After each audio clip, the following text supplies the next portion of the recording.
Bonjour tout le monde. Merci pour votre inscription. Merci pour votre présence ce matin donc pour cette présentation au sujet de la maintenance 4.0 et de la technologie des ultrasons. On a encore quelques minutes avant de commencer. Donc, je redis bonjour à tous ceux qui sont en train d'arriver et tous ceux qui sont déjà là. Par ces temps de confinement, voilà, c'est le moyen que l'on a trouvé, comme beaucoup, je pense, de partager un petit peu notre expertise, ce que l'on sait faire donc avec les ultrasons en maintenance. N'hésitez pas pendant, avant, après la présentation, à poser des questions sur le chat. Vous devriez avoir une fenêtre de chat disponible pendant que je présente. N'hésitez pas donc à écrire vos questions tant que vous les avez en tête. J'y répondrai pendant la présentation, en fin de présentation, et si ça ne suffit pas, on vous recontactera pour discuter des sujets précis. Donc voilà, toutes les questions sont les bienvenues. Il n'y a aucune mauvaise question. Beaucoup d'inscrits ce matin, donc je vous remercie encore pour votre intérêt donc, à cette technologie, à ces applications. On va attendre un petit peu, il y a des gens qui sont en train d'arriver donc un par un. Je vois le nombre de participants augmenter. J'espère que tout le monde va bien, que personne n'est trop affecté par ce qui est en train de se passer en ce moment.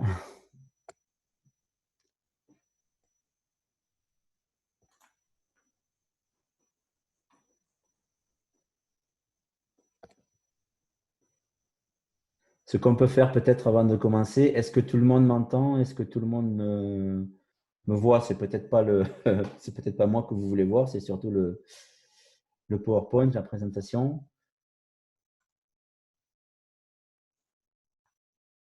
Peut-être me mettre un petit parfaitement. Merci. Merci Arnaud, merci Pierre, merci Thomas. Parfait. Je vois aussi vos messages. Donc ça fonctionne.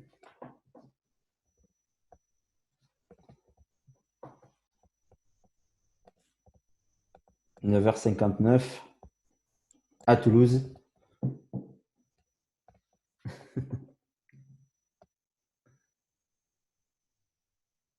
Bien le bonjour tout le monde. Absolument. Monsieur Langrand. Et merci beaucoup vous aussi pour votre présence et pour votre attention.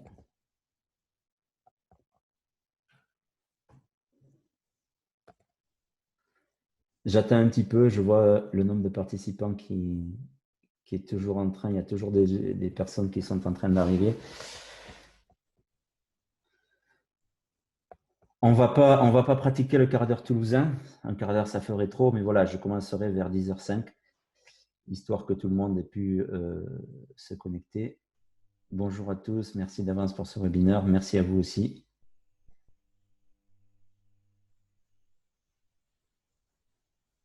Bien sûr, possibilité de récupérer les supports. C'est une très bonne question. En fin de présentation, tout le monde s'est inscrit par mail. Donc, j'ai les mails enfin voilà, on a la liste des personnes qui se sont inscrites par mail. Et donc, vous allez recevoir deux choses. Un lien avec le PDF de la présentation et un lien, puisque cette présentation est enregistrée, avec la vidéo. Donc voilà, vous aurez aussi mes coordonnées, donc n'hésitez pas si vous avez des questions. Tous les sujets techniques abordés sont intéressants à discuter. Donc voilà, vous aurez le PowerPoint, enfin le PDF, la présentation en version PDF et donc l'enregistrement vidéo de la présentation. Bonjour à tous qui sont en train d'arriver et qui me disent bonjour. Je ne sais pas si tout le monde voit le chat. Moi, je vois le chat de tout le monde, enfin ce que chacun écrit. Donc voilà, n'hésitez pas, je redis, pendant la présentation, n'hésitez pas à poser des questions. Ça aussi, c'est quelque chose qu'on aura. Même si Je ne sais pas, pour des raisons de temps, des raisons techniques, je n'ai pas le temps de répondre à toutes, parce qu'il y a beaucoup de monde, c'est très bien. Toutes les questions seront répondues au moins par mail ou par téléphone. On appellera tout le monde. En ce moment, on est tous confinés de toute façon. Voilà. Bonjour Monsieur Mougin, bonjour Monsieur Dubreuil. Bon, enfin, je ne vais pas énumérer tous les noms.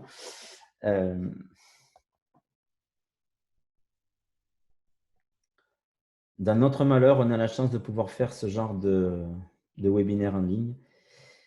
Donc, voilà. 10h02, ici à Toulouse. On va attendre 1 ou 2 minutes de plus et puis on va commencer. Je vois qu'il y a même des personnes de Nouvelle-Calédonie.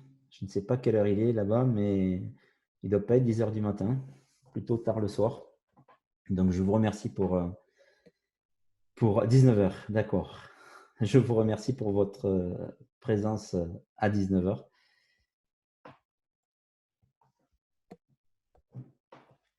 Bonjour Alexis. Beaucoup de personnes que l'on connaît. Hein. Beaucoup de personnes que l'on connaît qui se sont inscrites. Merci encore.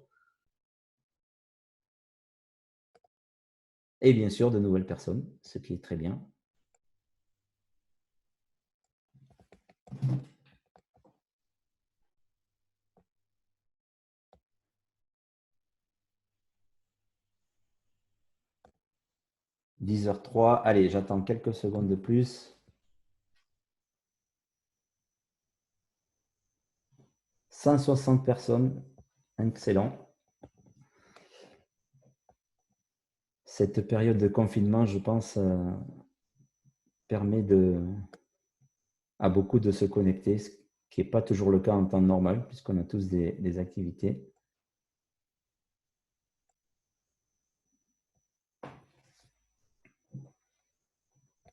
Allez, 10h03, à ma montre toulousaine.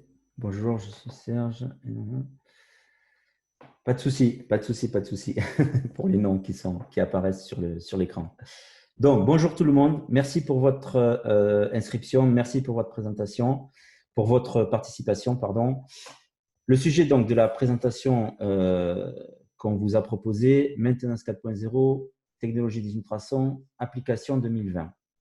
Donc, beaucoup me connaissent. Je m'appelle Daniel Mazière, je travaille pour UE System et je suis responsable du marché francophone, donc de la partie technique et commerciale.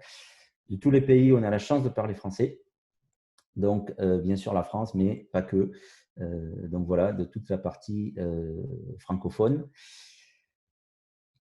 Ah, première. OK, vous voyez, voilà. Donc, le plan de la présentation que nous allons voir ensemble, je vais vous dire 2 mots du système, donc de qui nous sommes, même si beaucoup nous connaissent. Ensuite, on va rentrer dans le vif du sujet en faisant en plantant un petit peu le décor sur la maintenance 4.0 et pourquoi il est pertinent d'utiliser le diagnostic ultrasonore donc, pour faire de la maintenance 4.0, pour faire de la maintenance d'aujourd'hui. Ensuite, on va passer la plus grande partie de cette présentation. Je vais passer la plus grande partie de mon temps pendant cette présentation à vous présenter les différentes applications. Donc, d'abord une vue globale et ensuite, on va aller application par application. On va bien sûr prendre des exemples donc de mise d'implémentation dans l'industrie. Et ensuite, on terminera par un échange, j'espère, avec donc comment tout ceci, les solutions qui peuvent être implémentées sur vos installations pour faire du diagnostic ultrason. 2 mots du système, donc c'est une société qui existe maintenant depuis 47 ans, qui est donc présente au niveau mondial. Donc le siège est aux États-Unis et la plus grosse des annexes est aux Pays-Bas en Europe. Donc, nous fabriquons uniquement des solutions de maintenance 4.0 pour les applications que je vais vous présenter, uniquement basées sur la technologie des ultrasons. On ne sait pas faire autre chose. On ne développe que des systèmes de détection ultrasonore, donc pour ces applications-là. Et nos solutions sont composées de 3 parties, essentiellement. Une partie matérielle, bien sûr. Sans matériel spécifique, on ne peut pas écouter ces ultrasons. Une partie formation sur site à minima, c'est-à-dire qu'on part du principe que l'utilisateur connaît 2 choses, c'est ses installations et ses problématiques. Et on arrive, nous, avec la partie donc implémentation ultrason, donc ces formations sur site. Et enfin, maintenant aussi, de l'accompagnement sur site. C'est-à-dire qu'il ne s'agit pas d'acheter un appareil et de se former. On a mis en place des programmes d'accompagnement qui permettent déjà de suivre nos clients et surtout d'améliorer les résultats, les performances donc, liées à l'utilisation de ce matériel, les applications, les bonnes pratiques, les rapports, enfin voilà, tout ce qu'on peut faire avec le matériel. Donc, comme je vous disais, il est systématiquement positionné sur le marché des ultrasons. Une chose très importante, depuis 45 ans maintenant, il y a un département de recherche et développement qui développe en permanence de nouveaux systèmes, de nouveaux capteurs, de nouveaux logiciels qui permettent d'accroître le nombre d'applications déjà et d'améliorer l'existant. On a aussi des formations certifiantes au sens de l'ISO, donc formation niveau 1, niveau 2 essentiellement, qui reprennent donc les standards ISO et qui reprennent toutes les applications. Et enfin, le matériel est garanti 5 ans, donc nos solutions sont garanties 5 ans. Maintenance 4.0, pourquoi les ultrasons? Alors, j'ai fait un petit préalable en faisant une petite, un petit rappel des différentes sortes, des différents modes de maintenance, en commençant par de la maintenance corrective ou curative, que l'on a tous fait et que l'on fait tous, de la maintenance palliative, de la maintenance curative. Je ne veux pas trop m'étendre sur ce point-là. Ce sur quoi donc, on va travailler avec notre technologie des ultrasons, c'est de la maintenance conditionnelle et de la maintenance prévisionnelle.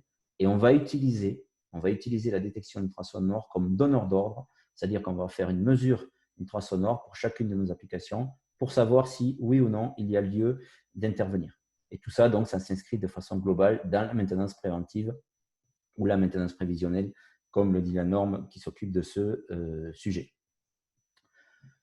Les ultrasons, pour faire ce type de maintenance, ont un énorme avantage, c'est que, en fait, c'est la première grandeur physique qui apparaît dès lors qu'un système se met en fonctionnement, que ce soit un système rotatif, un système électrique, un système de flux, qu'il soit gazeux ou liquide. En fait, je crée des ultrasons très tôt. Ça, c'est la physique de ce monde qui nous l'impose, c'est la physique des systèmes qui nous l'imposent. Et si je crée des ultrasons très tôt, eh bien, si je sais les détecter, ces ultrasons, je vais détecter les défaillances de façon très précoce. C'est ça le nerf de la guerre. Et c'est pour ça qu'on prétend, si vous voulez dire qu'on fait de la maintenance 4.0, ce n'est pas la seule raison, mais c'est la première et la principale qui est liée donc à ce que l'on détecte, à ce que l'on mesure. Donc, par rapport à ça, avant même de rentrer dans le vif du sujet, il y a quand même quelques considérations à prendre en compte pour le choix de la solution, donc de détection ultrasonore. Il ne s'agit pas… Les ultrasons existent, ça c'est sûr, mais il y a quelques points à prendre en compte avant de les détecter, ces ultrasons. D'abord, c'est la technologie de détection et la sensibilité de détection. Les ultrasons, ils existent. Faut-il que je puisse les détecter? Pour ça, il me faut la technologie qui va bien. Pourquoi? Pour tirer le plus grand bénéfice de cette précocité de détection. Ça, c'est la première des choses. La deuxième des choses, c'est qu'une fois que je les détecte, ces ultrasons, il va falloir filtrer tout ce qui ne m'intéresse pas, c'est-à-dire tous les ultrasons que je considère comme parasites, c'est-à-dire éviter donc les perturbations. Toujours pareil par la technologie. Ensuite, il va falloir pouvoir les enregistrer, ces ultrasons, pour établir des bases de données de défauts et du suivi prédictif dans le temps. Il va falloir pouvoir les interpréter, les analyser et faire du reporting, faire des rapports. Et bien évidemment, dans le choix, il ne s'agit pas d'acheter un appareil et de rester donc avec quelque chose qui ne vive pas. Donc, la partie garantie, support et formation, je pense, sont importantes donc, pour tirer le plus grand bénéfice de ces systèmes et des ultrasons. Donc, application, où est-ce qu'on peut utiliser ces ultrasons? Alors, j'ai listé un certain nombre de domaines industriels qui sont sous vos yeux. La liste n'est pas exhaustive. Nos systèmes sont utilisés à peu près dans tous les domaines. Ce qui vous intéresse surtout, donc voilà, il y en a une liste là dans laquelle vous vous retrouvez très certainement. Ce qui vous intéresse surtout, c'est en termes d'application, qu'est-ce qu'on fait? Qu'est-ce qu'on peut faire avec ces fameux ultrasons? La première des applications, et peut-être même la plus connue, c'est la détection de ce que nous, on catégorise comme fuite externe. C'est-à-dire que j'ai de l'air comprimé, un gaz sous pression, j'ai une fuite de l'intérieur vers l'extérieur. Je vais faire trois choses. Je vais détecter ces fuites, je vais les localiser et je vais les quantifier. Ça va s'appliquer également au système sous vide. Là, on va prendre le problème à l'envers parce que la turbulence est à l'intérieur. Mais pareil, je vais détecter, localiser, là par contre pas quantifier. Et enfin, ce qu'on pourra faire, c'est déterminer des fuites sur des systèmes fermés que je ne peux pas mettre en pression ou en dépression, c'est-à-dire déterminer des problèmes d'étanchéité et localiser des problèmes d'étanchéité sur des systèmes fermés. Je pense à des cuves, des conteneurs, des canalisations. Détection de fuites externes. Le deuxième type de fuite que l'on sait détecter, ce sont des fuites internes. Typiquement, j'ai une canalisation avec une vanne. Je ferme cette vanne. Est-ce qu'en aval de la vanne, je suis fermé? Est-ce que j'ai une vanne étanche fermée qui ne laisse rien passer en aval? Ou est-ce que j'ai une vanne soit qui n'est pas actionnée du tout, soit fuyarde? Ça s'applique à des flux liquides et gazeux. Même principe pour les purgeurs de vapeur, pour les industries comme la vapeur. Même principe pour les systèmes hydrauliques, avec en plus pour les systèmes hydrauliques la détection des effets de cavitation qui sont souvent assez pénibles à gérer dans les systèmes hydrauliques, voire même destructeurs et bien sûr source de panne. L'autre catégorie d'applications qu'on va mettre en place, il va s'agir de maintenance conditionnelle, là, de maintenance prédictive. Alors j'essaie de faire attention à la façon dont on emploie ce mot, c'est predictive maintenance en anglais, en français on parle plutôt de maintenance prévisionnelle selon la norme. Et donc, on va faire tout ça donc, sur des systèmes électriques, sur des systèmes mécaniques, avec une approche qui va être double, du diagnostic in situ et du suivi prédictif, donc du suivi prévisionnel. Donc, pour les installations électriques, ça va s'attaquer à tout ce qui est haute tension, HTA, HTB, mais pas que, qui peut le plus, peut le moins. On peut aussi faire ce même type de diagnostic sur de la basse tension, sur des lignes de puissance, sur des isolateurs, sur des transformateurs, sur des disjoncteurs, sur tout ce qui produit ou qui transporte et qui transforme même de l'énergie électrique. Pour la partie machine tournante, on va également faire du diagnostic in situ et des suivis prédictifs sur tout ce qui tourne, c'est-à-dire palier, roulement, moteur, réducteur, convoyeur, pompe, avec l'effet de cavitation. Donc là, deux approches, une approche diagnostique, une approche suivi prédictif, qui peut le plus, peut le moins, et on va aussi s'attaquer au graissage. Et enfin, tout ça, on sait le faire de façon manuelle, avec du matériel portatif, donc avec l'intervention humaine, avec l'intervention de l'homme, mais aussi le faire de façon permanente pour faire du diagnostic permanent avec des systèmes embarqués, des systèmes autonomes qui vont faire tout ce que fait l'homme et qui vont nous alerter dès lors qu'on va atteindre un seuil d'alarme que l'on aura paramétré au préalable. Donc voilà un petit peu pour le plan des applications que l'on va mettre en œuvre et que je vais présenter plus en détail par la suite. Je vois qu'il y a déjà quelques questions. Je vais en prendre quelques-unes. Je vais essayer de répondre à quelques-unes de ces questions. Je suis en train de les regarder. Est-ce que les fuites sur les revêtements des bacs caoutchouc et bonite, c'est applicable? Alors, tout dépend de ce que l'on a à l'intérieur, de ce que l'on met comme gaz. S'il s'agit d'un gaz comprimé, d'air comprimé, oui, absolument. Il n'y a pas de quel que soit le type de système qui soit sous pression, le principe est le même. Donc ça, on pourra en discuter plus tard si vous voulez par rapport à votre besoin spécifique. Est-ce que la technologie des ultrasons permet de détecter des fissures? Alors, des fissures qui amèneraient des fuites, oui. Alors, par contre, sur des poutres, non, ce n'est pas la même technologie. Ce n'est pas la même technologie, si vous voulez. La technologie permet de le faire, pas avec ce que je vais vous présenter aujourd'hui. Une autre question, elle est régie par quelle norme? Elle est régie par quelle norme? Alors, je vous donnerai la norme. C'est la 18436-8 qui donc s'attaque aux tests non destructifs de la partie ultrason en maintenance. Donc ça, on pourra en discuter si vous voulez et je vous enverrai tous les éléments relatifs à cette norme. Les bacs d'acide phosphorique de la même façon, exactement, de la même façon, quelle que soit quelle est la distance maxi de prise de mesure. Je vais y venir, on arrive jusqu'à 15 mètres, je vous réponds, et même plus. La suite de la présentation, c'est la présentation en détail de chacune des applications. Et vous allez certainement trouver des réponses à vos questions dans la suite de la présentation. Donc, fuite externe. Vous voyez, vous avez la réponse là. On détecte une fuite de 0,1 mm à 0,3 bar à une distance de 15 mètres. On peut même aller plus loin avec une parabole, mais voilà, avec les kits standards, c'est ce qu'on arrive à détecter. Donc, le principe pour la partie détection des fuites, il est très simple. C'est que quand je crée une fuite de ce type-là, je crée une turbulence qui crée de l'ultrason. Ces ultrasons ont une fréquence particulière, existent à une fréquence particulière, et nous, on fait trois choses. On les détecte, on les localise, on les enregistre, et cet enregistrement permet de les quantifier et de donner lieu à des rapports de fuite de ce type-là. Il y a plusieurs types de rapports, et il y a aussi des rapports sur lesquels il y a des photos, ce genre de choses. Mais l'idée, voilà, c'est sur une installation industrielle avec un gaz, de l'air comprimé sous pression. Dès lors qu'il y a une fuite, il y a une turbulence, je la détecte, je la localise, je prends des photos, voilà, je repère, j'enregistre tout ça. Le logiciel en question dans lequel je transfère des données me fait l'évaluation des taux pour chacune des fuites et me fait enfin l'évaluation des coûts si je lui donne le coût soit du kilowattheure pour de l'air comprimé, soit du mètre cube de gaz pour un gaz que j'achète donc que j'achèterai au mètre cube. Voilà pour le principe. Et ça s'applique quel que soit le type de gaz et même aux fuites de système sous vide. Dans ce cas-là, je prends le problème à l'envers. La turbulence est générée à l'intérieur du système, mais également à l'intérieur. Alors là, il y a des modules spécifiques parce que ce type de turbulence est plus faible que celle-ci. Et pareil, je vais détecter et localiser. Pour la partie étanchéité de contenant, vous voyez l'habitacle de voiture là, dans lequel on a placé un générateur à ultrasons. Dans ce cas-là, on va prendre le problème à l'envers. C'est-à-dire qu'on va inonder d'ultrasons le contenant duquel on cherche l'étanchéité. Donc, ça peut être un habitacle de voiture.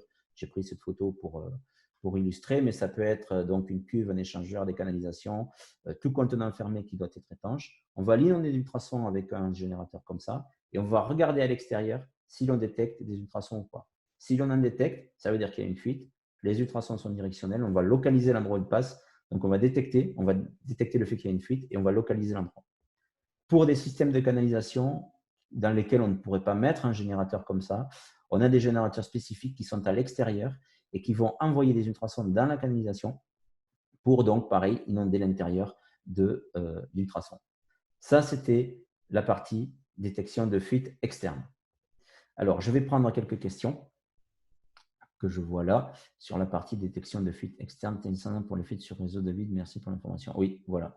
Que ce soit du vide ou que ce soit du… Alors, pour le vide, il y a un module particulier quand même, parce que les fuites de vide génèrent beaucoup moins de turbulences. Mais voilà, il faut un émetteur et un récepteur à chaque fois. Alors, pour la partie détection de… si on ne peut pas mettre en pression, pour la partie détection d'étanchéité, oui. Oui, ça, on pourra en parler si vous voulez. Pareil, si vous avez des applications spécifiques là-dessus, je pourrais, voilà, précision pour le vide, localisation exacte de l'endroit. Oui, oui, oui, tout à fait. C'est assez impressionnant, c'est assez bluffant pour employer le terme. Tout ce que l'on n'entend pas à l'oreille génère du bruit, en fait, génère des sons que l'on va détecter et localiser.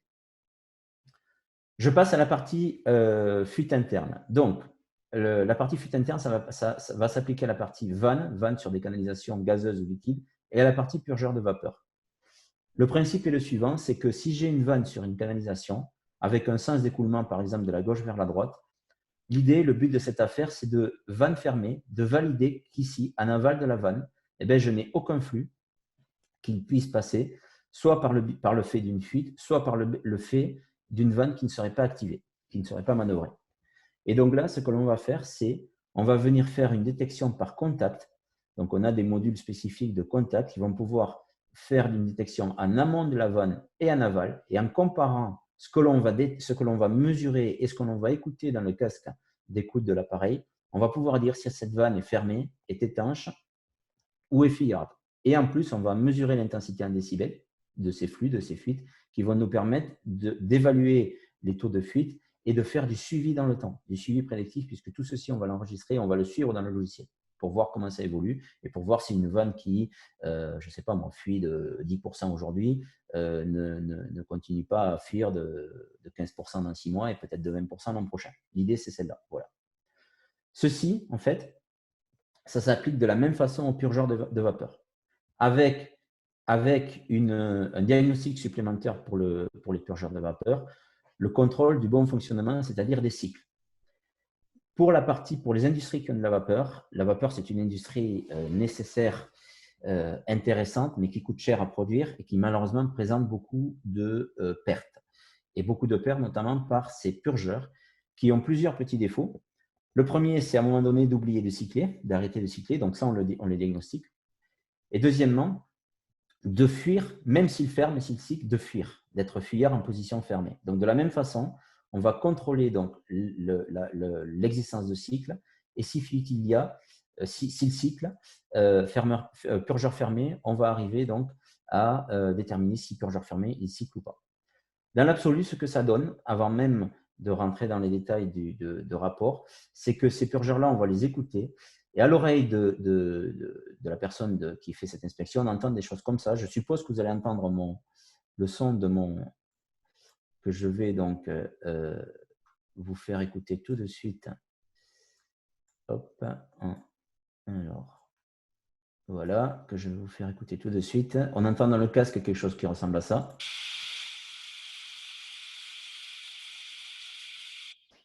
Voilà, il ferme. Il rouvre. Et il referme.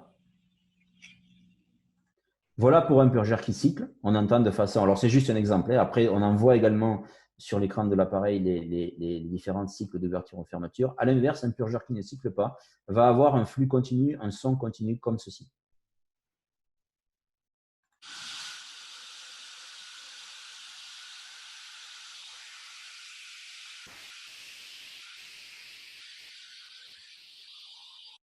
Voilà, voilà pour la partie donc différence audible. Alors pourquoi j'ai mis ici un thermogramme infrarouge? Parce que c'est jamais évident et parfois même quasiment impossible d'arriver à déterminer si un purgeur fuit ou ne fuit pas et cycle ou ne cycle pas avec l'infrarouge. On pourrait se dire, l'infrarouge, c'est une très belle technologie, on pourrait se dire, voilà, l'infrarouge mesure des points chauds, des points froids, mesure des températures, cartographie des zones chaudes, des zones froides. Donc, on pourrait se dire, voilà, la vapeur, c'est en principe plutôt chaud. Donc, on pourrait se dire, voilà, le problème, c'est que le seul fait de dire cette zone est chaude, cette zone est froide ne nous permet pas ni de savoir si le purgeur cycle, ni de savoir s'il est fuyard ou s'il ne l'est pas. Donc, en fait, on va compléter. Ça ne veut pas dire qu'on ne peut pas se servir de l'infrarouge pour faire des mesures de température. Il y a même des thermomètres infrarouges sur nos systèmes. Mais par contre, l'outil de diagnostic, ça va être vraiment la grandeur infrasonore que l'on va détecter, que l'on va mesurer, et le fait de ces cycles. Alors, je vais prendre 2-3 questions. Je vois des questions. Alors, peut-on s'en servir comme débitmètre? Alors, on peut faire des corrélations. Ce n'est pas fait pour ça, mais c'est fait pour faire du diagnostic. On peut faire des corrélations entre ce que l'on mesure et les débits. Effectivement, il faut à un moment donné avoir un débit pour une valeur mesurée et on va corréler ceci. C'est tout à fait possible. D'une manière générale, il faut une bonne oreille. Alors oui et non. La seule chose qu'il faut avoir, et qui est d'ailleurs validée par la norme lorsqu'on fait ces formations certifiantes, c'est juste des capacités auditives qui permettent d'entretenir une conversation humaine, une conversation orale normale. Tout le reste, moins vous en savez sur les ultrasons, plus on part d'une page blanche, plus c'est facile pour nous de vous former et de vous donner des exemples et de vous dire ce que vous devez écouter. Si vous savez ce que vous devez écouter, ce que vous cherchez, et qu'en plus, vous le corrélez sur un appareil comme ceci avec la partie visuelle des formes d'ondes ou des spectres, c'est un jeu d'enfant. La seule chose que l'on dit pour le dire de façon commune, c'est qu'il ne faut pas être sourd, tout simplement. Pour le reste, voilà, régler l'appareil correctement, bien sûr, savoir ce qu'on cherche, appliquer la méthode, ça c'est le plus important. C'est-à-dire qu'avec tout ça, là, je vous en donne les résultats, mais ça se détecte d'une certaine façon. Déjà, si j'applique la méthode, je ne vais écouter que ce que je cherche à écouter et je cherche une signature sonore bien particulière. C'est ça qui va me permettre de faire un bon diagnostic. Bien sûr, si j'applique pas la méthode, si j'écoute n'importe quoi et si j'applique pas la méthode, tout simplement, là, par contre, oui, là je peux avoir des déboires, je dirais, sur la partie interprétation et dire, voilà, est-ce que j'ai un purgeur fuyard ou pas fuyard, est-ce qu'il cycle pas. Mais sinon, voilà, si j'applique la méthode, c'est vraiment un jeu d'enfant, pour le dire, voilà. Donc, tout ceci, bien sûr, tout ce que l'on détecte, tout ce que l'on mesure, on enregistre ceci pour faire du reporting. Alors, pour faire deux choses, en fait. La première, une base de données, comme vous le voyez là, avec une photo d'écran de notre logiciel, une base de données donc des différents défauts, des différentes installations inspectées. Et deuxièmement, un rapport. Alors ça, c'est juste un petit exemple. On peut extraire des rapports de différentes façons. Il y a vraiment un grand nombre de façons d'extraire les données du logiciel. Ça, c'est juste un exemple qui va me permettre de faire une liste des purgeurs fuyards, par exemple, de ceux qui ne le sont pas. Alors, ceux qui ne le sont pas, s'ils ne sont pas fuyards, je ne vais peut-être pas les mettre dans ma liste. Mais voilà, l'idée, c'est vraiment d'avoir un état des lieux de mon installation sur la partie donc, des purgeurs que j'ai inspectés. Je vais avancer un petit peu parce qu'il y a encore beaucoup de choses à vous dire sur la partie électrique et sur la partie mécanique. Donc voilà, n'hésitez pas à poser des questions. N'hésitez pas également, si vous avez des questions précises, à me les poser par mail, à me contacter. Il y a aussi mes coordonnées à un moment donné sur la présentation et dans mes mails. Donc voilà, si vous avez des choses précises, n'hésitez pas à me contacter par rapport à ça. J'avance un peu et je vais vous parler donc du diagnostic des installations électriques. Alors, le diagnostic des installations électriques, en fait, tout électricien normalement constitué, si je peux dire comme ça, et c'est pour ça que j'ai mis ce petit thermogramme ici, a en tête le fait que, eh bien, quand un défaut électrique se produit dans une installation, il se traduit par un échauffement, comme vous le voyez ici sur le point chaud du petit thermogramme que je vous ai mis. C'est vrai, c'est tout à fait vrai, mais il y a deux choses qui se passent. La première, c'est que avant, quand j'en suis à créer cet échauffement, il y a belle lurette que j'ai créé de l'ultrason. Alors, je vous passe le détail, ça fait l'objet, ça aussi, de formation et je pourrais répondre à des questions. Mais en fait, avant de créer cet échauffement, je vais créer une turbulence. Ce défaut électrique va créer une turbulence qui va créer de l'ultrason. Et si cet ultrason, comme pour le reste, arrive tôt, eh bien, je vais détecter de façon précoce. Ça, une fois de plus, pour la partie électrique, c'est le nerf de la guerre, je détecte de façon précoce. La deuxième des choses, comme vous le voyez ici surligné écrit en rouge et surligné en jaune, c'est que ces ultrasons, en fait, la chance que l'on a, c'est que comme vous le voyez sur la photo là, même si je suis dans le cadre d'une cellule achetée par exemple ou d'un coffret électrique fermé, eh bien, je vais avoir des coffrets étanches qui vont être étanches à la poussière, à l'eau, à tout ce qui doit empêcher de passer, mais absolument pas aux ultrasons. Donc, entre guillemets, je vais me payer le luxe d'inspecter des installations sous tension, sur des amours fermés et même à distance. Et même à distance, pourquoi? Alors là, c'est le cas d'un poste de livraison, d'un poste source où je peux rentrer dans le poste, mais il y a des cas comme ça où voilà, je ne vais pas grimper en haut du pylône pour aller écouter ce qui se passe au niveau de mes isolateurs. Et bien là, il y a des choses donc qui viennent se plugger, se connecter sur le matériel, comme des paraboles comme ça, qui permettent d'arriver jusqu'à une trentaine, c'est même un peu plus, jusqu'à 30-35 mètres de détection, pour faire en sorte que sans prendre de risque d'une part, et surtout pour des choses à distance comme ça, je puisse détecter eh bien, les 4 défauts que vous avez donc à l'écran ici et qui ont les signatures sonores que je vais vous faire écouter rapidement, qui ressemblent à ceci pour un effet Corona naissant.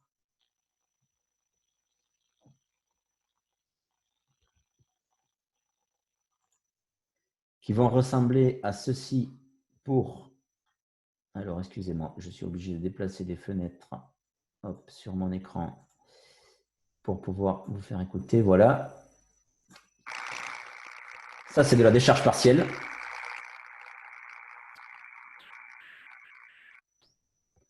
Je fais rapidement une fois de plus. Ça va être de l'amorçage. Alors là, c'est simple.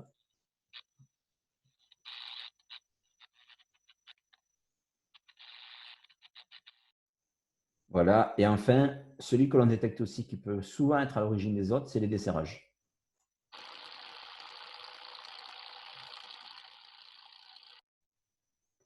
Alors voilà, ça, c'est les 4 défauts qui génèrent une perturbation ultrasonore et que je vais détecter avec ces systèmes de détection par ultrason. Le nerf de la guerre, j'y reviens parce que c'est vraiment très important, il y en a 2, c'est de détecter de façon précoce, parce que ces ondes existent très tôt, et de détecter à distance et armoire fermée surtout. À distance, c'est encore pas tellement le plus délicat, mais détecter dans une armoire comme ça, à l'infrarouge, on ne voit rien. Alors, on peut mettre des hublots, tout ça, d'accord, mais c'est bien plus… Déjà, on détecte plutôt à l'ultrason et surtout, on inspecte la totalité de la cellule et de l'armoire. Vous n'avez pas entendu l'effet Corona. Je reviens sur l'effet Corona. Alors, je pourrais vous envoyer ces sons, si vous… Je le refais écouter un petit peu.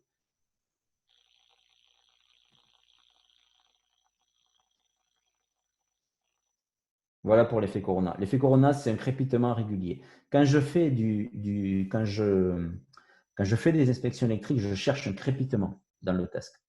Je cherche un crépitement et quand j'ai détecté ce crépitement, je ne me pose aucune question. Je viens sur l'écran de l'appareil comme ceci. j'en visualise la forme d'onde en vue temporelle ou en vue spectrale et je l'enregistre. Je l'enregistre pour l'envoyer vers un logiciel qui va me permettre d'interpréter, d'analyser, de faire des rapports. Mais voilà, ce que je cherche, c'est un crépitement. Alors, je vois qu'il y a des questions à ce niveau. Je vais en prendre quelques-unes. Et c'est normal qu'il y ait des questions à ce niveau. Sachant qu'une fois de plus, hein, je redis, je n'aurai peut-être pas le temps de répondre à tout parce qu'il y a encore pas mal sur la partie mécanique, mais n'hésitez pas, je le redis, à me contacter, on peut en discuter de tout ça. Alors, je remonte dans les questions. Existe-t-il un système de filtrage en fonction de l'environnement? Alors, pour Émilie, pour Émilie, donc, le système de filtrage, il est embarqué sur le matériel. C'est-à-dire qu'en réglant la fréquence, en fait, l'appareil fait deux choses, se cale sur une fréquence de détection et filtre les autres. Ça, c'est vraiment une des caractéristiques de la technologie, enfin de notre technologie, c'est même breveté. C'est-à-dire qu'il ne s'agit pas, il faut faire deux choses. Il faut détecter ce que l'on cherche et filtrer ce que l'on ne veut pas. Alors, c'est transparent pour l'utilisateur, l'appareil le fait tout seul, mais quand je lui règle une fréquence, il filtre les autres. Donc oui, on filtre les fréquences en fonction de l'environnement, surtout dans les environnements bruyants. Alors, on me pose la question, valable sur les coffrets de traction placés sous train? Absolument. Quel que soit on a des applications d'ailleurs dans le ferroviaire, quel que soit le système qui sous tension, les mêmes causes produisent les mêmes effets. Donc, on va pouvoir détecter les mêmes défauts, absolument. Peut-on réécouter l'effet Corona? Donc, c'est fait. L'effet Corona. Est-ce que vous avez… Alors, apparemment, il y a un problème. Alors, effet Corona des charges partielles. Alors, volontairement, sur les sons que je vous ai fait écouter, j'ai pris volontairement deux signatures sonores très proches pour vous montrer l'utilité de ce que je vous ai dit ici, c'est-à-dire de visualiser, d'enregistrer la forme d'onde. Pourquoi? Parce qu'on a un adage dans notre métier, c'est que, entre guillemets, alors je prends vraiment le côté défavorable, mais entre guillemets, on ne se fait pas confiance et on ne vous fait pas confiance. Pour faire simple, on ne fait pas confiance à l'être humain pour deux raisons. La première, on ne sait jamais ce qu'il va écouter. Et la deuxième, c'est parce qu'on peut très bien, voilà, on ne sait pas ce que, quand on forme les gens, on maîtrise ce que l'on fait avec eux. Une fois qu'on les a lâchés dans la nature, voilà, il peut écouter tout et n'importe quoi.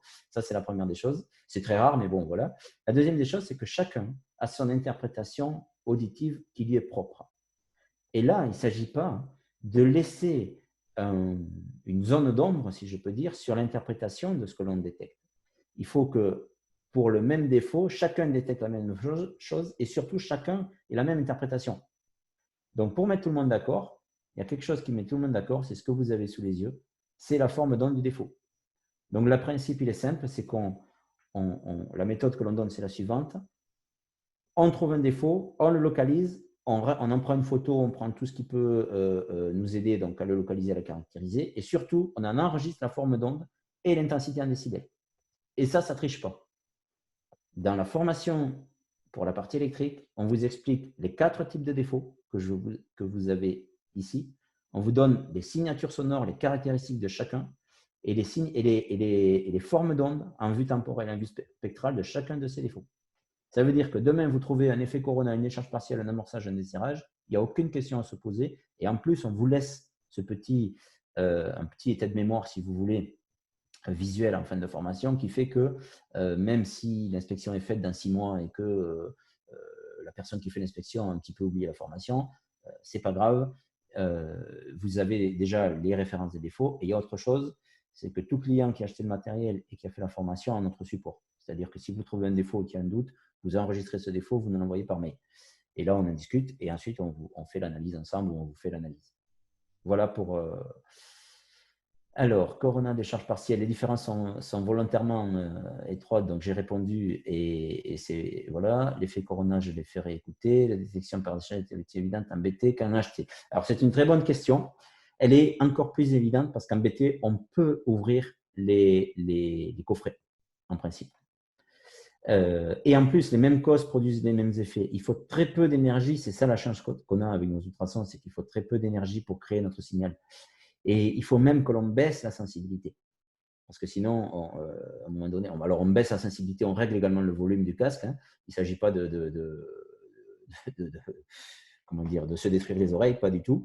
Mais il vaut mieux avoir la baisser, cette sensibilité, plutôt qu'à l'augmenter. Donc oui. Alors, voilà, la formation nationale est comprise dans l'achat. Ouais, c'est un supplément. Alors, on différencie le matériel de la partie formation pour 2 raisons. La première, c'est que nos formations sont vraiment appliquées, à part les formations certifiantes qui, là, suivent la norme et dont le contenu n'est pas changeable, mais les formations sont vraiment appliquées sur site aux applications du client, aux équipes et au contenu. Ça, c'est une chose. Et la deuxième des choses, c'est que UE System est organisme de formation en France et que ces formations, en fait, sont prises en charge par les OPCA pour les sociétés qui sont immatriculées en France. Donc voilà pour la partie formation. Comment identifier la fréquence à rechercher? Alors, tout ça, c'est le savoir-faire UE System, si je peux dire ça comme ça.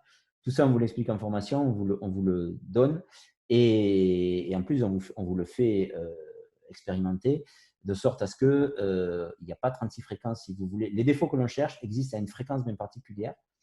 Donc, tout ça, on vous le donne, on vous l'explique et on vous le fait mettre en pratique. C'est la physique qui est derrière ces défauts, si vous voulez, qui est notre donneur d'ordre pour ça. On n'a pas inventé ces fréquences.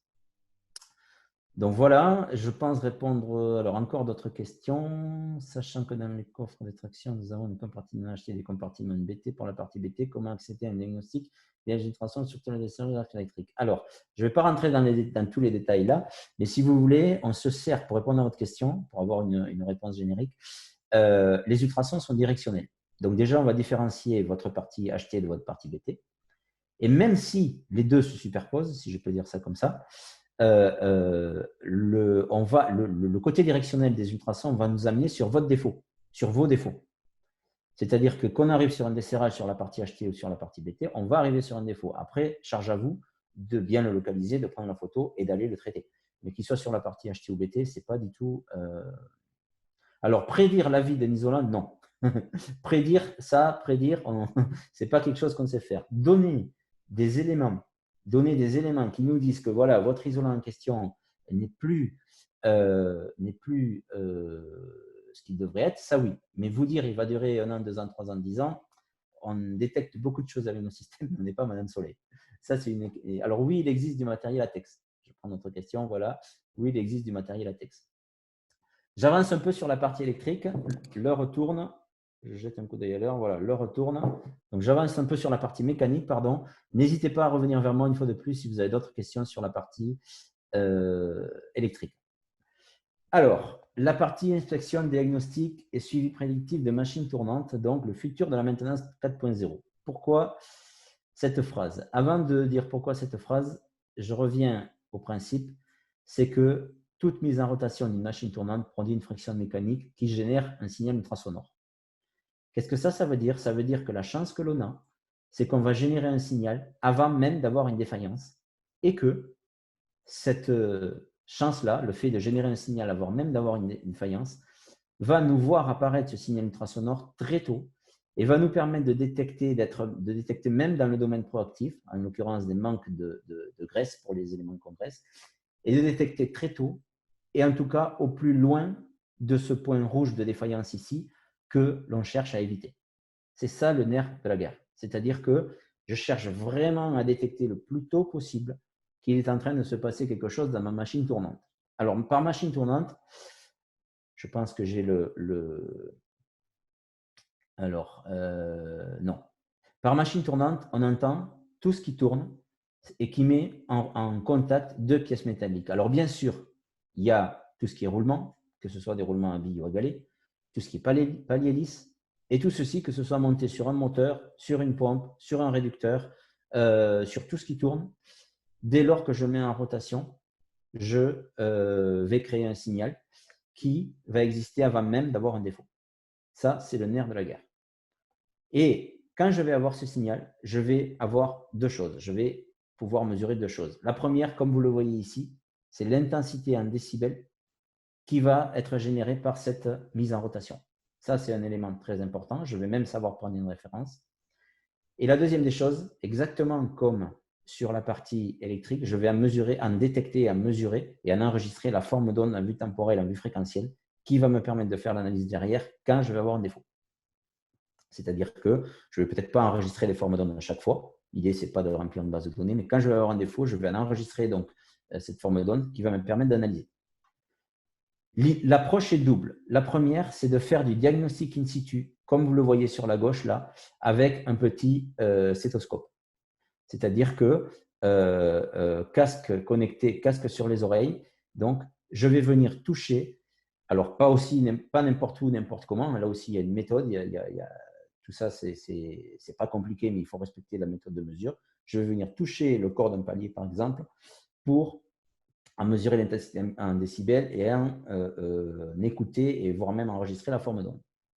La deuxième des choses, ça c'est donc pour le diagnostic in situ. J'arrive dans mon usine, je veux diagnostiquer de façon in situ, c'est-à-dire sans avoir rien mesuré avant, qu'est-ce qui se passe sur mes machines tournantes. La deuxième des choses, c'est du suivi prédictif dans le temps, avec deux types de capteurs. Un capteur aimanté, comme vous voyez sur l'image du milieu ici, pour les points accessibles, et un capteur déporté, comme vous le voyez là, pour les points qui ne sont pas accessibles, sachant que ce capteur déporté, je vais pouvoir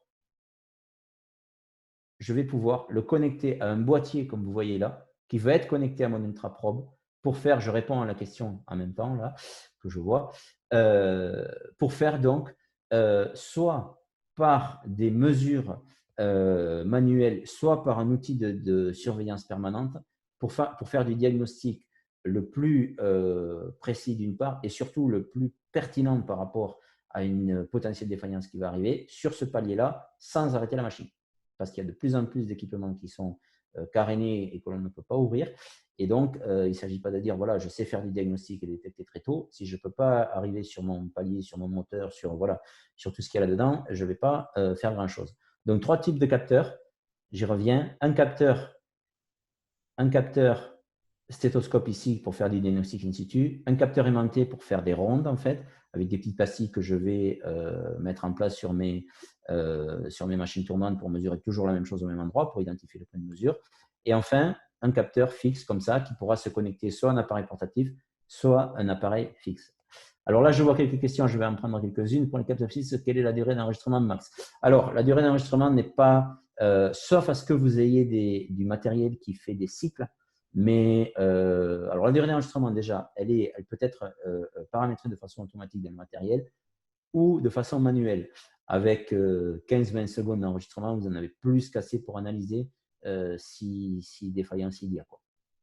Une autre question, il faut paramétrer la signature de roulement avant un contrôle direct. Alors oui et non.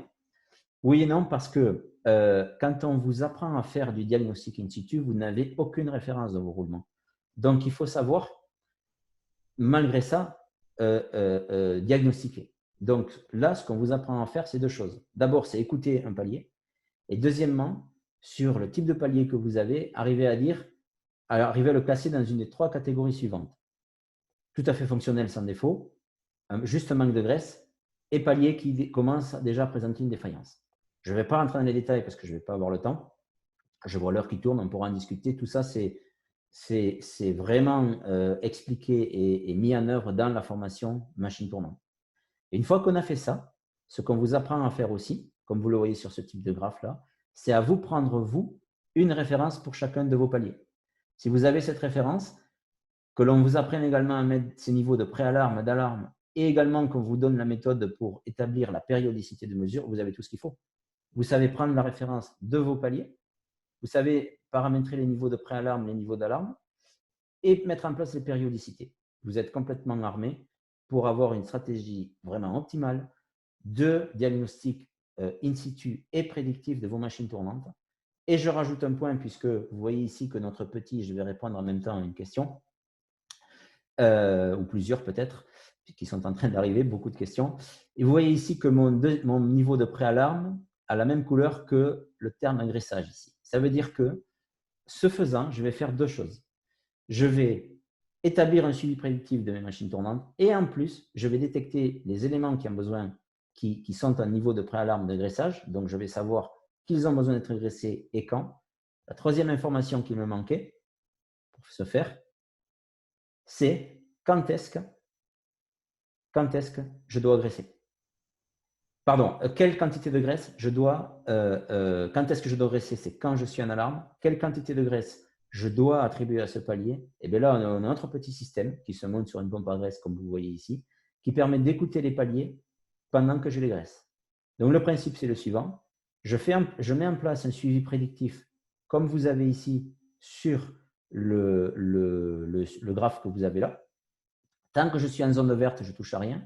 Dès que j'arrive en zone orange, sur les points qui sont en zone orange, je vais les graisser, je vais les écouter pendant que je les graisse. Et quand j'arrive ici, j'enregistre la forme d'onde pour pouvoir l'analyser. Alors, sur ces points-là, ce que j'écoute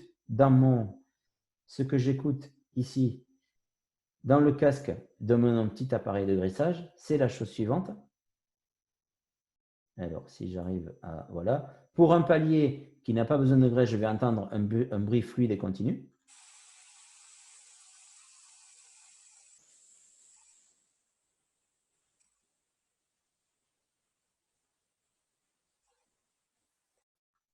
Voilà. Alors, je suis obligé de… Hop, je suis obligé… Voilà. C'est bien. Pour un palier qui n'a pas besoin de graisse, j'entends un bruit fluide et continu. Pour un palier qui a besoin d'être graissé, j'entends quelque chose comme ça.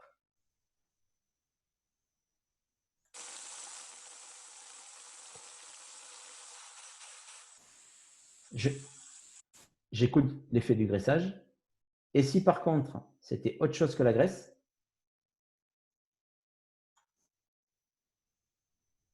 cinq minutes après, je reviens à quelque chose comme ça. Alors, j'ai perdu beaucoup de monde dans le chat. Je ne sais pas si vous êtes toujours là. Est-ce que quelqu'un peut me dire si vous êtes toujours avec moi? Parce que je ne sais pas s'il n'y a pas eu une coupure de connexion. Oui, ok, très bien. Merci beaucoup. Donc voilà, très bien. Merci pour vos… Parfait, très bien. C'est moi, c'est de mon côté que je ne vois plus l'écran.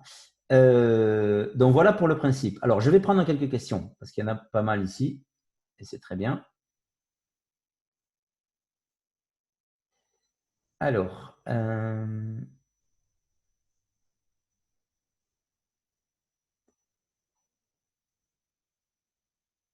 beaucoup de questions. Je ne vais pas pouvoir répondre à toutes les questions. Franchement, pour ceux à qui je ne réponds pas, toujours pareil, envoyez-moi des mails et on va en discuter. Il faut paramétrer la signature de roulement avant le contrôle. Ça, ce n'est pas nécessaire. On vous apprend à le faire. Pour les capteurs fixes, quelle est la durée d'enregistrement max? J'ai répondu un peu sur la mesure de décharge partielle.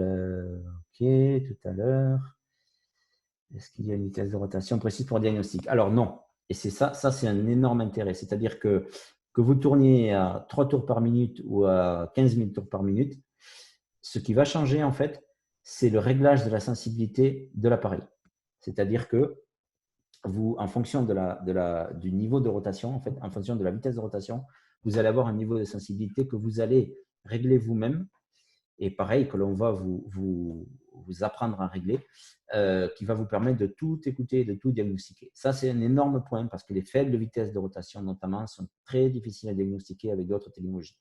Donc ça, c'est un énorme point de l'ultrason. Comme il faut peu d'énergie pour créer le signal, eh bien, on peut diagnostiquer toutes les vitesses de rotation. Est-ce que la détection est sensible à la vitesse de rotation? Alors, la fixe variable, c'est une très bonne question. Une fois de plus, avec le paramétrage de l'appareil, vous pouvez vous attaquer à toutes les vitesses de rotation, même les vitesses variables. Et là, il y a des cas particuliers pour les vitesses variables où, en fait, avec une mesure, vous avez le diagnostic de même si vous avez des vitesses variables, il y a toujours une valeur dans vos vitesses variables qui représente l'état, on va dire, sur laquelle on prendra une mesure qui représente l'état de votre équipement. Donc, avec cette valeur, si on applique la méthode comme il faut, une fois de plus, vous avez l'état de santé pour toutes les vitesses de rotation. Sur les paliers, faites-vous des mesures axiales ou latérales, comme pour les vibrations? Les capteurs sont-ils similaires à la mesure de vibration? Alors, en vibration, comme son nom l'indique, vous mesurez la vibration, vous mesurez l'accélération d'une vibration physique d'un palier ou d'une chaîne cinématique. En tout cas, de l'élément physique sur lequel vous posez votre capteur qui est un accéléromètre. Là, ce n'est pas ça qu'on fait. C'est-à-dire qu'on se cale à une fréquence qui est bien particulière et on vient mesurer le niveau sonore de l'endroit sur lequel est plugué le capteur. Ce capteur, en fait, il y a une méthode pour le mettre en place et pour mettre en place les points pour identifier les pastilles pour identifier les points de mesure, en fait. Dans l'absolu, dans l'idéal, c'est de le mettre de façon radiale sur un palier. Maintenant, il y a des cas particuliers d'accessibilité, par exemple, où on ne peut pas les mettre de façon radiale, on est obligé de les mettre de façon axiale. Ça fonctionne de la même façon. Il y a juste un paramètre différent à mettre en place dans la mesure, quand on paramètre le matériel, et on détecte la même chose. L'intérêt de ça, c'est qu'en se calant à une fréquence, on fait deux choses. Et d'un, si quelque chose existe, on sait que c'est à cette fréquence-là. Une fois de plus, notre expertise, notre département R&D a mis en évidence ces fréquences et on vous les donne. Et deuxièmement, c'est bien plus simple, et on détecte plus tôt en plus, de détecter une seule fréquence que de détecter toute une plage de fréquences en même temps. Parce que détecter toute une plage de fréquences en même temps, la première des choses, c'est qu'il faut trier les variables. La deuxième des choses, c'est que dans ce que vous allez mesurer, vous allez avoir des résultantes de plusieurs défaillances. Là, en fait, on filtre, on trie les variables, si je peux dire ça comme ça, ce qui en rend la méthode de détection, d'inspection plus simple, plus rapide, et la méthode d'interprétation et d'analyse aussi. Avez-vous un retour d'expérience en hydraulique de puissance? Oui, oui, oui, oui. On pourra en parler si vous voulez. Je ne rentre pas dans tous les détails là, je n'ai pas le temps de répondre à tout, mais oui. Comment sur un roulement distinguer un problème de roulement et un problème de graissage? Alors, je pense que j'ai déjà un peu répondu à la question, c'est avec les niveaux d'alarme et avec les signatures sonores, mais essentiellement avec les niveaux d'alarme que je vous ai donnés. C'est possible d'interpréter les données via un logiciel avec l'UP100? Non. L'UP100, c'est un petit appareil analogique qui est un petit détecteur de fuite qui ne permettra pas d'enregistrer ni quoi que ce soit. Il faut du matériel quand même digital pour pouvoir enregistrer. Il est possible de relier via un capteur fixe? Oui, bien sûr. Je n'ai pas encore traité la partie monitoring permanent, mais tout ceci, comme je vous disais, on le fait de façon permanente.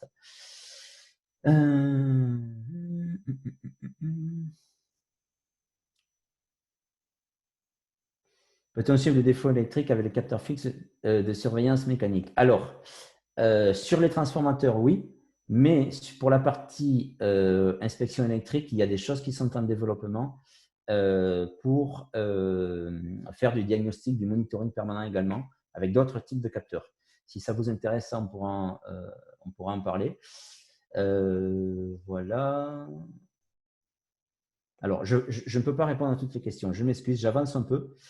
J'avance un peu pour vous parler de l'inspection de pompe, où le principe est le même sur la détection de cavitation de pompe.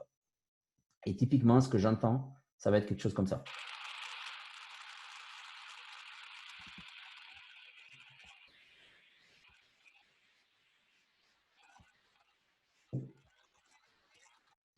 Voilà. Alors, la cavitation dans une pompe, pour faire simple, c'est une turbulence ultrasonore qui se produit dans le corps de pompe avec des petites explosions, si je peux dire ça comme ça, au niveau de l'extrémité des pales des ailettes d'une pompe.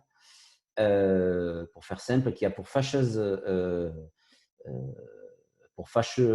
conséquence de détruire les éléments pompants, de perdre en capacité de pompage, de perdre en pression, de perdre en habit, enfin voilà.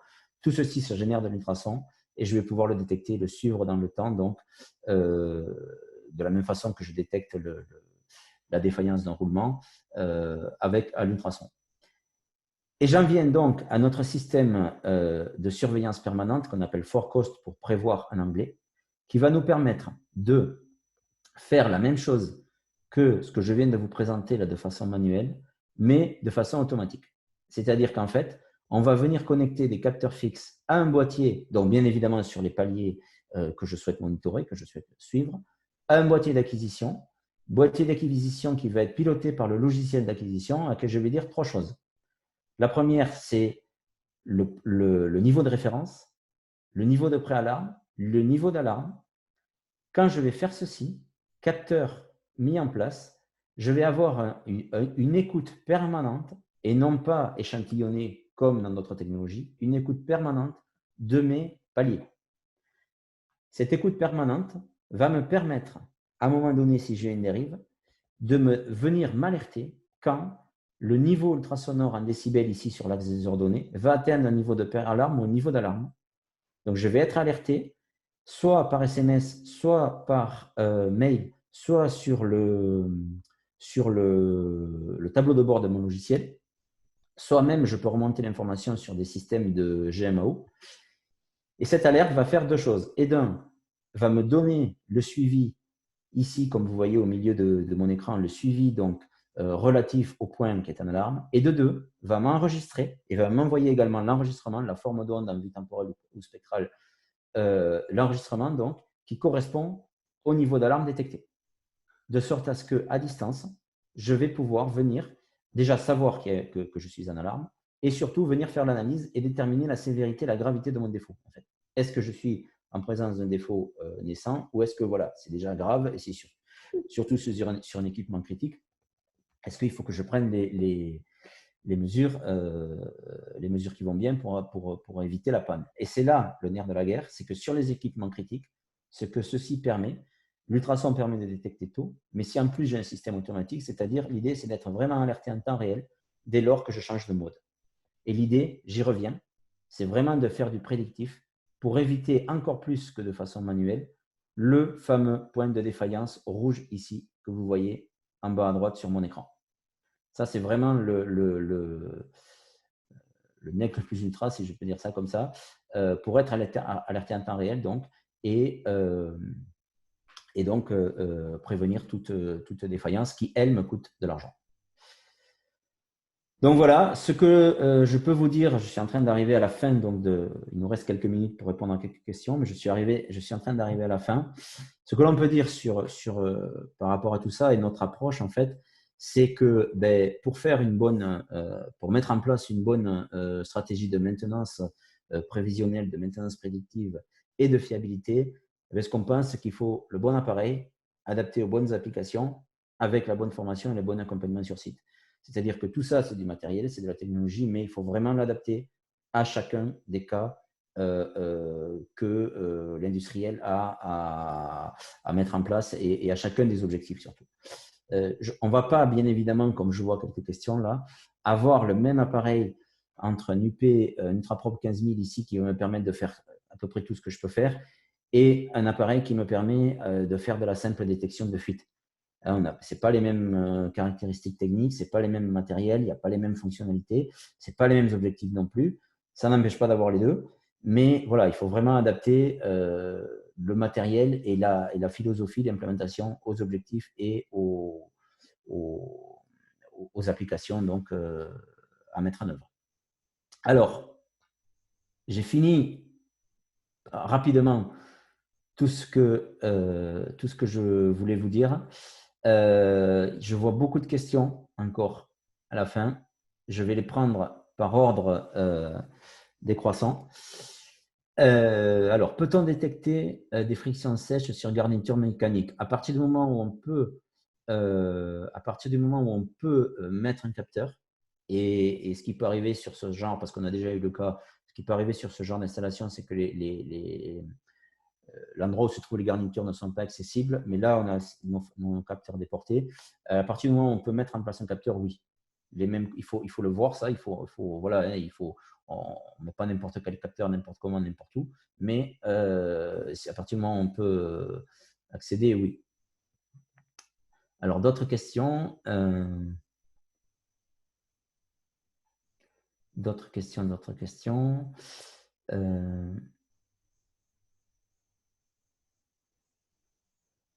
OK.